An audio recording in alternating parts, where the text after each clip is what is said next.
자, 상식은 때로는 출처를 의심해 봐야 합니다. 골고루 먹어야 한다는 말은 상식처럼 되어 있죠. 하지만 다양한 음식을 한 번에 먹으면 소화력이 떨어진 사람들에겐 무리를 줄 수 있다는 이야기도 있죠. 자, 아래의 글은 다양한 식탁이 있으면 자신도 모르게 과식을 할 수 있어 비만의 원인이 될 수 있다는 실험입니다. 새끼를 다른 종류의 단품으로 먹어도 영양에는 문제가 없을 것 같기도 하는데요.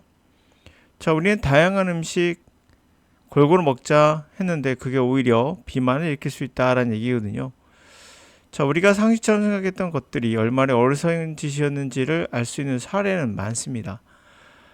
과학적인 사례, 사회적인 사례, 종교도 그러하죠. 우리가 알고 있는 마녀 사냥도 그러합니다.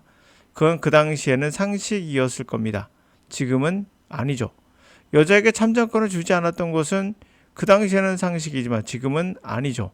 이렇게 시대에 따라 분명 변할 수 있는 것들도 있어요.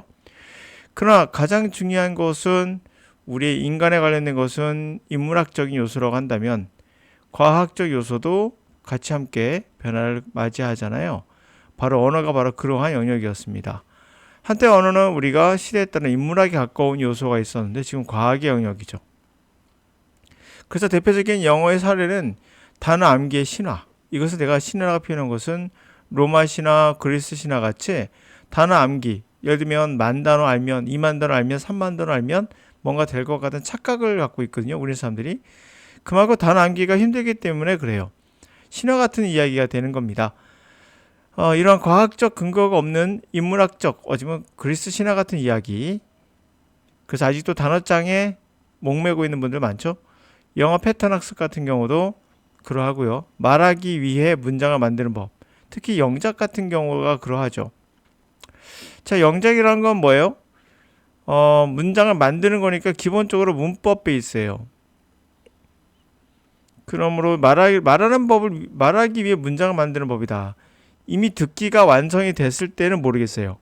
그것도 그 다음에 이것이 필요한지 정확히 몰라요. 그렇지만 듣지도 못하는데 말한다.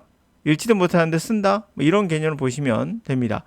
어떤 경우도 영작은 절대 하시면 안 됩니다. 반드시 망할 투자 대비 효과가 적은 학습법이 바로 영작이에요. 여러분들이 완성이 된 상태에서 어느 정도 글쓰기를 수정받는 것 정도는 할 수 있지만 그것도 좋은 방법은 아니에요. 자, 그래서 영작은 절대 배우지 마라 라고 말하겠어요. 영어를 배우는 사람 입장에서 얘기하는 거예요. 자, 구문 독해, 구문, 문법의 신화 등등 이런 것들이 있겠죠.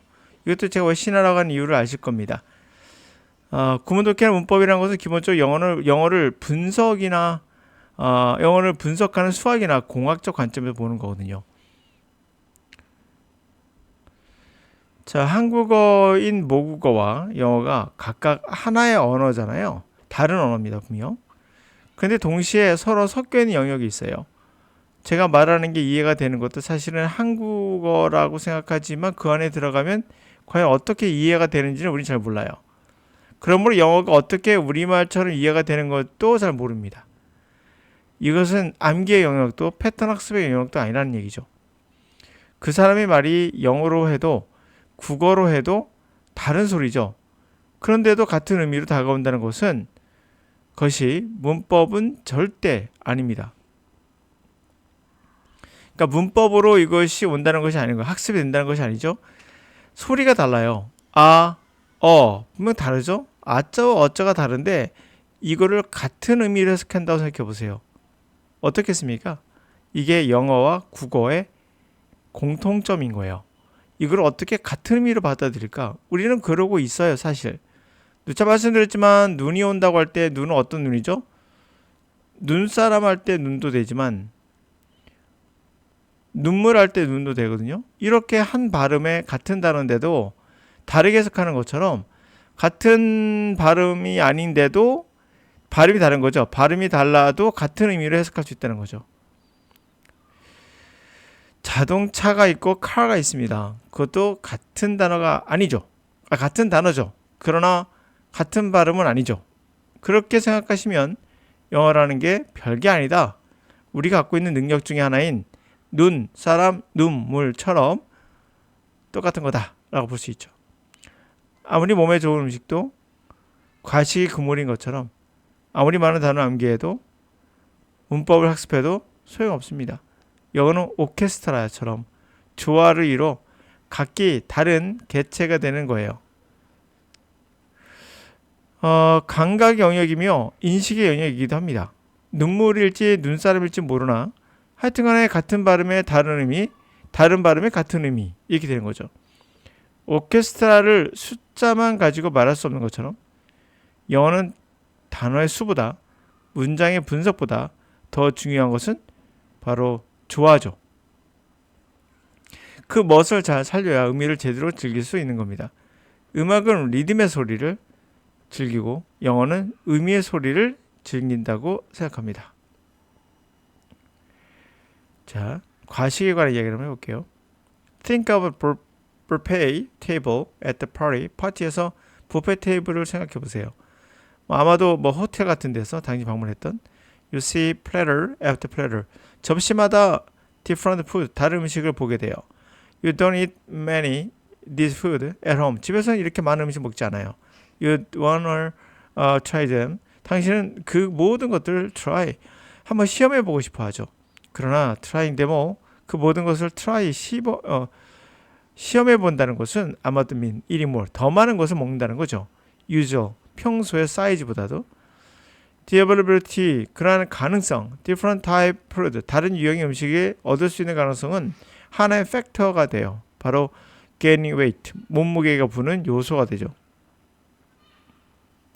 사이언티스트들은 이러한 behavior, 행위를 보았어요. Study with a rat, 쥐를 가지고 한 연구로 행위를 보았습니다. rat, 쥐는 normally, 보통 maintain steady body weight, steady, 꾸준한 body weight을 유지하지만 when one type food, 한 가지 유형의 음식을 먹을 땐 이것이 엄청난 amount, 양을 먹고 become obese, 돼지가 되더라. 한마디로 비만이 되더라. 그들이 presented, 뭘 제공받았을 때 variety of, 다양한 high calorie, 그러나 고칼로리 음식들을 제공받았을 때, 이를테면 chocolate, bars, cracker, potato chip 같은 거. The same is true. 이것이 똑같은 것이 인간에게도 적용되죠. With more food, 더 많은 음식을 먹습니다. On the variety of good tasting food, 다양한, 포인트는 다양하죠. 다양한 맛있는 그런 음식들이 available, 다양할 때. Only one or two types of food, 하나도 두 개 정도 음식이 그걸 먹을 수 있는, 얻을 수 있는 것 때보다도. 결국 뭐예요? 단품이나 또는 한 두 개 정도, 요 정도의 음식이 있는 그런 심플한 음식이 다이어트에 도움이 된다는 것을 알 수 있습니다.